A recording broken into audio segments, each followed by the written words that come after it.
Hello प्यारे बच्चों, कैसे हैं आप सब। आशा करती हूँ आप सब अच्छे होंगे। आज मैं आपको कक्षा 8 का अध्याय नंबर 2 पढ़ाने जा रही हूँ, जिसका नाम है नन्हा पौधा गुल्लू। इसमें एक कहानी छोटे से पौधे की है जिसका नाम गुल्लू है।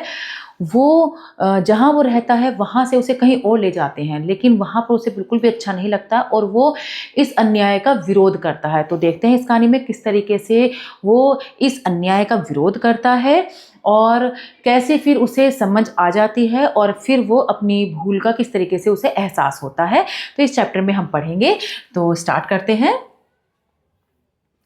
एक था नन्हा पौधा गुल्लू, बहुत ही खूबसूरत, उल्लास से भरे हुए पत्ते मानो आकाश से जान पहचान करना चाहता हो, है ना। एक था नन्हा पौधा गुल्लू, बहुत ही खूबसूरत, उल्लास से भरे हुए पत्ते मानो आकाश से जान पहचान करना चाहता हो। सब उसे प्यार करते, सूरज की पहली किरण सबसे पहले उसे ही सुप्रभात कहती। छोटा सा पौधा जो कि उल्लास से भरा रहता था, मतलब खुशी रहता था, बहुत ही उछल कूद वाला था वो नन्हा पौधा गुल्लू। और सूरज की जो किरणें थी सबसे पहले उसे ही आकर सुप्रभात कहती। हवा उसे हल्की थपकियां देकर लोरियां सुनाती, नन्ही बुलबुल गीत गाकर उसे जगाती, हरी हरी घास उसे नई पुरानी कहानियां सुनाती, तो बड़े बड़े पेड़ उसे अक्सर छेड़ते। अरे गुल्लू मास्टर, जरा जल्दी बढ़ो ना, देखो तुमसे बात करने के लिए कितना झुकना पड़ता है। तो देखो छोटा होने का लाभ, देखा छोटा होने के लाभ, मतलब ये नहीं कहते, मतलब वो चिढ़ता नहीं था इस बात से कि तुम तो छोटे से हो, जल्दी से बड़ो जाओ, ऐसा कहने को चिढ़ता नहीं था वो, तो बल्कि ये कहता था कि मैं तो छोटा ही अच्छा हूं अंकल, कम से कम सिर उठाकर बात तो कर सकता हूं, मतलब ऐसे सिर उठाकर बात तो कर सकता हूं। सब खिलखिला उठते, बगीचे की रौनक बढ़ जाती, इतनी खूबसूरत दुनिया, इतना प्यार पाकर गुल्लू मानो पंख लगाकर उड़ चला था, मतलब जैसे कि उसके पंख लग गए हो, पक्षी आकाश मोड़ते हो, ऐसे मानो उसके पंख लग गए हो और वो उड़ने चला हो। लेकिन इससे पहले कि गुल्लू अधिक सपने बुनता, उसे बगीचे से उखाड़ लिया गया। हुआ यह कि दो लड़कों की नजर उस पर पड़ गई, बस अपने घर लगाने के लिए उसे उखाड़ा और एक छोटी सी क्यारी में लगा दिया। खूब पानी डाल दिया, बार बार आकर देखें कि नन्हा पौधा ठीक ठाक है कि नहीं, लेकिन गुल्लू को यह नई जगह बिल्कुल अच्छी नहीं लगी। सब कुछ फीका फीका सा, प्यारा सा, न किसी से जान पहचान, न मेल मिलाप। तो उसके सब दोस्त थे, कोई उसे कहानी सुना रहा था, कोई उसे गीत सुना रहा था, कोई उसे लोरियां गाकर सुना रहा था, कोई उसे सुला रहा था, कोई उसे सुप्रभात कह रहा था सुबह उठते ही, तो सब बहुत खुश था। लेकिन अब सब कुछ फीका फीका, यहाँ उसका कोई भी दोस्त नहीं था, उसका बिल्कुल मन नहीं लगता था। गुल्लू को बहुत दुख हो रहा था, तकलीफ हुई और सबसे अधिक आया गुस्सा। आखिर उसे यहाँ लाया ही क्यों गया? उसकी मर्जी जाने बिना मनमानी करने का क्या हक? दूसरों की आजादी छीनने की घटिया कोशिश हुई, यह तो नहीं, वह कभी नहीं सहन करेगा। ऐसी कोशिश वो कभी सहन नहीं करेगा। उसकी मर्जी के बिना उसे एक जगह से दूसरी जगह ले जाया गया, उसका सब कुछ छूट गया और वो नई जगह आएगा। क्यों? किसके कहने पर? उसकी मर्जी नहीं थी ना, उसे गुस्सा आ रहा था, है ना। बिल्कुल सहन नहीं करेगा। दूसरों की इच्छा पर जीने से ना जीना अच्छा। आखिर अपने प्रति हुए अन्याय का विरोध करने का सबको अधिकार है। उसे भी अधिकार है कि अगर वो अपने अन्याय के खिलाफ लड़ाई लड़ेगा तो उसे भी अधिकार है। नहीं जीना उसको, उसका बिल्कुल मन नहीं है। बस गुल्लू ने खाना पीना बंद कर दिया। सुंदर पत्ते मुरझा कर लटक गए, पलकें खोलती दो कोपलें वहीं जमकर रह गई। जैसे कि ऐसे कली होती है, इस तरीके से कली होती है, तो यहां से खिलनी वो शुरू होती है, तो वो वहीं की वहीं रुक गई। ठीक है, तो इसमें आगे है, अब बात साधारण होती तो कुछ नहीं होता, पर यह थी नन्हे गुल्लू की नाराजगी वाली बात से बड़ा हड़कंप मचा। घबराई हुई हवा आई, मुरझाए पत्तों को छूकर बोली, क्या हुआ गुल्लू मास्टर, तुम्हारी तो हालत खराब है, बताओ मुझे, हो सकता है मैं तुम्हारी कुछ मदद कर सकूं। भाई हवा ने भी कोशिश करी उसको मनाने की, मदद करने की। क्या तुम्हें नहीं मालूम मेरे साथ क्या जाती हुई है? नन्हे पौधे गुल्लू ने कहा, तुम्हें नहीं पता क्या हुआ मेरे साथ? आखिर मुझे एक जगह से हटाकर दूसरी जगह लाने की जरूरत ही क्या थी? जो हवा खिलखिलाई, बस इतनी सी बात। तुम तो बड़े बहादुर थे, क्या हो गया तुम्हें? जरा सी बात पर मुंह लटकाए खड़े हो। मुझे देखो, दिन रात दुनिया भर का चक्कर लगाती हूँ, फूलों से भी गुजरती हूँ, सड़ी गली चीजों से भी, मैं तो कभी नहीं घबराई। तुम्हें ऐसे हिम्मत नहीं हारनी चाहिए। हर समस्या चाहे हम किसी भी परिस्थिति में हो, हमें हमेशा मुस्कुराते रहना चाहिए। ये आशय है यहाँ पर हवा का। मैं हमेशा तुम्हारे साथ हूं, जो हुआ उसे भूल जाओ, खुश रहो, खुश रहोगे तो अपने दोस्तों की संख्या बढ़ा सकते हो। अच्छा चलती हूँ, कितने काम पड़े हैं, अभी फूलों का संदेश देना है तितलियों मधुमक्खियों को, है ना, कि तितलियों मधुमक्खियों को जाकर बताएगी फूल खिल रहे हैं, फिर वो आएंगे फूलों के पास। इसे देखो, गुल्लू बड़बड़ाया, दिन भर में 72 घाट का पानी पीती है, ना कोई साग सगा संबंधी, न रोटी कपड़ा मकान की चिंता, दिन भर आवारा बनी फिरती है। हृदय नाम की चीज नहीं क्या, कोई बिजली का स्विच है कि दबाओ और झट से उजाला हो गया। ऐसे कहकर मुझे जा रही है। नन्हा गुल्लू बोलता है, उसको गुस्से से बोलता है तरह तरह की बातें।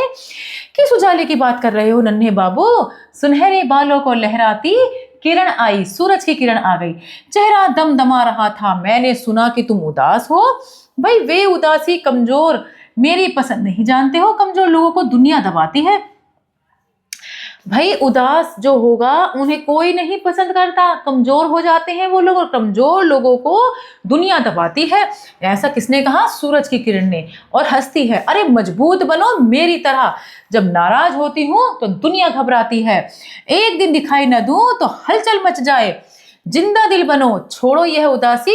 अच्छा यह बताओ, क्या मैं तुम्हारे काम आ सकती हूँ? मुझे बहुत खुशी होगी, कृपया मुझे अकेला छोड़ दो। क्योंकि नन्हे गुल्लू का दिमाग अभी भी गुस्से से भरा हुआ था, उसे किसी की कोई बात अच्छी नहीं लग रही थी। उसने फिर से कहा, अकेला छोड़ दो बस मुझे, सूरज की किरण से भी उसने यही कहा, बस यही काफी होगा। गुल्लू ने उकता कर कहा, अब वह अपने मन की बात किसी से नहीं करना चाहता था। जैसा तुम ठीक समझो। किरण ने कंधे उचकाए और पलकें झपकाई, अगर तुम ठीक हो जाओ तो मुझे याद कर लेना, तुम्हारे लिए खाना पकाने में मदद करूंगी। अच्छा चलती हूँ। खाना वो खाए जिसे जीना हो। गुल्लू फिर बड़बड़ाया, कोई अपना नहीं, सब स्वार्थी है, हृदयहीन है, किसी के अंदर दिल ही नहीं है, सब अपने अपने मतलबी लोग हैं यहाँ पर, किसी को कुछ परवाह नहीं है। किरण की बातों से उसके पत्ते कुछ ज्यादा ही लटक गए थे। अच्छा होता आते ही नहीं, इन सब से ठीक तो पानी ही था जिसकी बातों में ठंडक थी। बेचारा शुरू से ही खुशामद में लगा था। देखा गुल्लू भैया, तुम ऐसे ही रूठे रहोगे तो सब लोग मेरा मजाक उड़ाएंगे कि गुल्लू ने अपने सबसे गहरे मित्र की बात भी नहीं मानी। तुम्हारी हार मेरी हार है, इसलिए अपने लिए न सही मेरे लिए ही कुछ खा पी लो। बेशक पानी की बातें गुल्लू को हमदर्दी भरी लगी, पर मन का खालीपन नहीं गया। भले ही उसकी बात लगी कि हाँ चलो मेरा हमदर्द है, लेकिन अब भी उसका वो मन का जो बोझ था, वो अंदर का खालीपन था, वो भी नहीं गया। उसे नहीं लगा कि इस नई जगह पर जीने और खुश रहने लायक कुछ है। अनचाहे इस स्थिति में जीने का कोई विचार नहीं था। उसका दूर डाली पर चिड़िया कह रही थी, बेचारा गुल्लू, कितना बुरा हुआ है उसके साथ, अब जरूर मर जाएगा, ऐसा वो कह रही थी। अब आगे क्या है इसमें? गुल्लू को विश्वास हो गया कि अब उसके पास एक ही रास्ता है, मर जाना। सचमुच उसके पत्ते बिल्कुल मुरझा गए। मिट्टी को बहुत चिंता हुई, क्योंकि उसके पत्ते अब मुरझाने लगे थे। उसे देखते एक प्यारा पौधा सूख जाए, बड़े दुख की बात होगी। मिट्टी नहीं चाह रही थी कि उसके अंदर एक प्यारा सा पौधा मुरझा जाए, तो उसे बहुत दुख हो रहा था। वह तो चाहती है उसकी गोद में ही पौधा खूब बढ़े खिले। उसने धीरे से पुकारा, क्या सचमुच तुमने मरने की ठान ली है गुल्लू? क्या तुम्हें कोई शंका है? गुल्लू ने उल्टा प्रश्न किया। शंका तो बिल्कुल नहीं, पर क्या केवल इसी बात पर कि तुम्हें नई जगह पर लगा दिया? यह छोटी बात है कि कोई दूसरों पर मनमानी करे। क्या तुम सहन कर सकती हो? हाँ। मिट्टी ने गहरी सांस ली। तुम ठीक कहते हो, यह सहन करने वाली बात होनी भी नहीं चाहिए, पर किसी की ज्यादती पर अपनी जिंदगी को खतरे में डालना तो कायरता है ना। अपने किसी की मनमानी को, तुम्हारे साथ मनमानी कर रहा तो क्या तुम अपनी जिंदगी दांव पर लगा दोगे? अपनी जिंदगी को ही छोड़ दोगे? मुझे कोई उपदेश नहीं सुनना, मैं इस समय के लिए रहना पसंद करूंगा। गुल्लू तमतमाया, गुल्लू गुस्सा आया कि मुझे नहीं सुनना कुछ भी उपदेश, मुझे अकेला छोड़ दो। हाय गुल्लू, तुम तो बिगड़ रहे हो, पर मैं तो तुमसे दूसरी बात करना चाहती थी, उपदेश देने का कोई विचार नहीं था मेरा। क्या कहना चाहती थी? यही कि खुश रहो, मजबूत बनो, तभी मित्र बनेंगे, तभी दुनिया झुकेगी। कह डालो। सभी उसे ऐसे ऐसे भाषण दे रहे थे, तो उसने उसे भी यही बोल दिया, कह डालो यही सब बातें। ओफो, वह सब नहीं कहने वाली, मैं तो यह बताने आई कि कुछ ही दिनों में ऋतुरानी आने वाली है।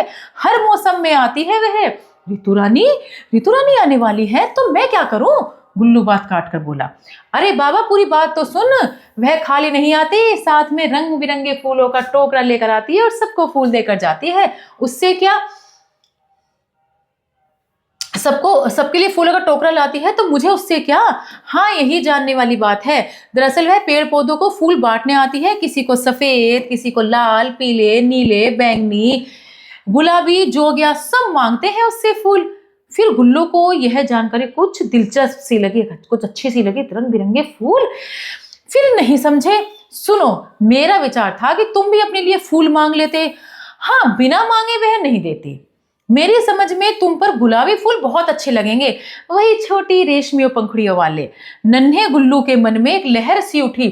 फूलों का नाम लेते ही उसकी आंखों में गेंदा, गुलाब और सेवंती के पौधे झूम उठे। कितने खूबसूरत फूलों से लदे थे, मित्रों से घिरे रहते थे।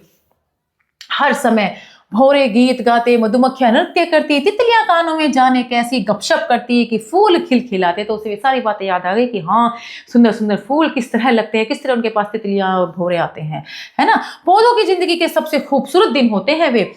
ओह लेकिन मैं कैसे मांग सकता हूँ, मेरी तो हालत ही खराब है। नन्हे गुल्लू को मानो भूल का एहसास हुआ। बस यही तो समझाने वाली हूँ मैं तुम्हें, ऋतु रानी हमेशा स्वस्थ और प्रसन्न पौधों को ही फूल देती है। तुम चाहो तो अब भी बात बन सकती, अब भी बिगड़ा ही क्या है तुम्हारा। पर कैसे, गुल्लू की आवाज में अब अकुलाहट थी, क्योंकि ऋतु रानी आने वाली थी फूल देने के लिए। बड़ी आसानी से, अभी से अपना गुस्सा छोड़ दो और विश्वास करो तुम्हारे साथ ऐसा कुछ नहीं हुआ कि तुम ऐसे जीवन बर्बाद करो। सच तो यह है कि तुम्हारे प्यारे प्यारे फूलों के लालच में ही लड़के तुम्हें यहाँ लेकर आए हैं, तुम्हारी खुशामद कर रहे हैं। तुम्हें तो खुश होकर सबका प्यार स्वीकार करना चाहिए। इस नई जगह पर तुम्हारा भरपूर स्वागत है। हाँ जिस दिन तुम्हें फूल मिल जाए मुझे जरूर बताना, मेरे लिए बहुत खुशी का दिन होगा। अगली सुबह सबने देखा, नन्हा गुल्लू खिलखिलाकर मुस्कुरा रहा था। मुरझाए पत्ते ताजे और प्रसन्न लग रहे थे। सहमी हुई दो कोपले जो उसकी मुरझा गई थी, वे दो कोपले भी अब आंखें खोल रही थी। नन्हा पौधा गुल्लू कैसा था? नन्हा पौधा गुल्लू बहुत ही सुंदर पौधा था और उत्साह से भरा हुआ था। सुंदर और उत्साह से भरा था।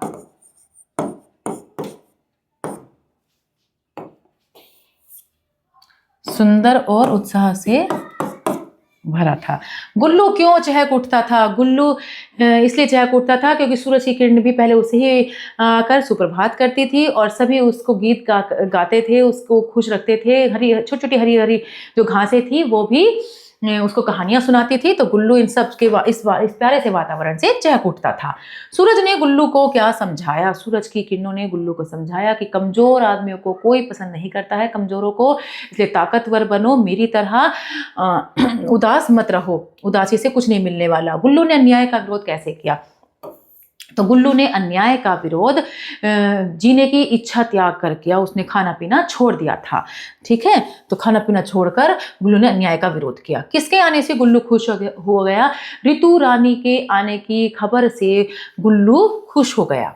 सही विकल्प। गुल्लू को गीत गाकर कौन जगाता था? तो किरण जगाती थी। क्या कृपया मुझे अकेला छोड़ दो, गुल्लू ने कहा। ऋतु रानी किन पौधों को फूल देती है?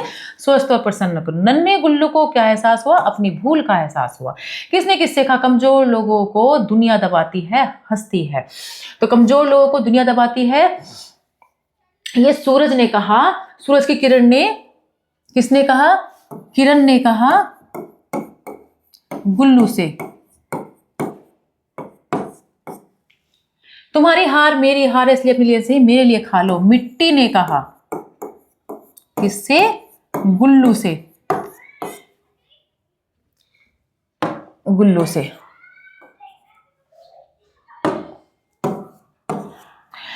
ऋतु रानी आने वाली है तो मैं क्या करूं? गुल्लू ने कहा मिट्टी से। ठीक है, निम्न प्रश्नों के उत्तर लिखिए। गुल्लू के सुंदर पत्ते मुरझाकर क्यों लटक गए? गुल्लू के सुंदर पत्ते मुरझाकर इसलिए लटक गए क्योंकि गुल्लू ने खाना पीना छोड़ दिया था, क्योंकि उसे दूसरे वातावरण में आ गया था। वो जबरदस्ती लाया गया था दूसरे वातावरण में, तो उसने खाना पीना छोड़ दिया था, इसलिए गुल्लू के सुंदर पत्ते मुरझा गए थे और लटक गए थे। मैं तो छोटा ही अच्छा हूं अंकल, गुल्लू ने ऐसा क्यों कहा? मैं तो छोटा ही हूं अंकल, गुल्लू ने ऐसा इसलिए कहा क्योंकि कम से कम वो सिर उठाकर सबसे बात तो कर सकता है, इसलिए उसने ऐसा कहा। गुल्लू को लड़कों के घर में अच्छा क्यों नहीं लगा? गुल्लू को लड़कों के घर में अच्छा इसलिए नहीं लगा क्योंकि उसका वहाँ वातावरण जाना पहचाना नहीं था, ना ही उसके वहाँ कोई दोस्त थे जो उससे बातें करते, उसे गाना सुनाते, कहानियां सुनाते, जिस वजह से उसे बहुत अकेलापन लगा और उसे बहुत गुस्सा आया कि उसकी मर्जी के बिना उसे दूसरे वातावरण में लाया गया। मिट्टी ने ऐसा क्या कहा कि गुल्लू में जीने की चाह पैदा हो गई? मिट्टी ने कहा गुल्लू से कि ऋतुरानी आने वाली है और ऋतुरानी स्वस्थ और प्रसन्न पौधों को ही सुंदर सुंदर फूल देती है, और फूलों के रंग बिरंगे रंगों की बात सुनकर, फूलों की बातें याद करके गुल्लू एक खुश हो गया और उसमें जीने की चाह आ गई। गुल्लू की आवाज में क्यों अकुलाहट थी? अब गुल्लू जीना चाहता था क्योंकि उसे भी सुंदर रंग बिरंगे फूल चाहिए थे, इसलिए गुल्लू की आवाज में अकुलाहट थी। उपयुक्त इसमें क्या तुम्हें कोई शक है? गुल्लू ने उल्टा प्रश्न किया। शक तो बिल्कुल नहीं, पर केवल इसी बात पर दुख है कि तुम्हें नई जगह पर लगा दिया गया है। इस अनुच्छेद में विराम चिन्हों को लिखिए। तो इसमें एक तो कौन कौन से चिन्ह आए हैं? देखिए, सबसे पहले तो इसमें आया है दोहरा उद्धरण, दोहरा उद्धरण, और आया है इसके अंदर यहां पर प्रश्नवाचक, प्रश्न सूचक चिन्ह आया है इसमें, और इसमें आया है कौन सा आया है? पूर्ण विराम। यहां पर ये रहा पूर्ण विराम, ठीक है, पूर्ण विराम। नीचे विराम चिन्हों के नाम दिए जा रहे हैं, आप इनके चिन्ह लिखिए। तो अल्प विराम कौन सा होता है? ये वाला अल्प विराम होता है। प्रश्न सूचक ये होता है। विस्मय आदि बोधक चिन्ह ये वाला होता है, और दोहरा उद्धरण इस तरीके से करके ऐसे कर देते हैं। पूर्ण विराम ऐसे लगता है, योजक ऐसे लगता है, और एकल में सिर्फ एक ही कोमा इधर की और एक इधर की तरफ बनता है, ठीक है।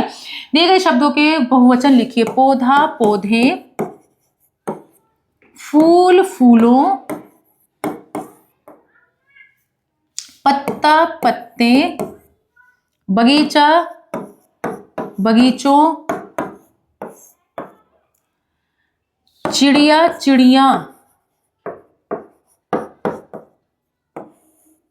भौरा भौरे, भौरा भौरे। दिए गए शब्दों के विलोम लिखिए। दयालु निर्दयी, न्याय अन्याय, सम्मान अपमान, अनुकूल प्रतिकूल, उपकार अपकार, सौभाग्य दुर्भाग्य, अपेक्षा उपेक्षा, जय पराजय, ठीक है। तो इस तरीके से हमारा ये अध्याय एक्सरसाइज कंप्लीट हुई, हमारा ये अध्याय समाप्त हुआ। आशा करती हूँ आपको ये अध्याय अच्छे समझ में आया होगा। मिलते हैं अगली कक्षा में। धन्यवाद।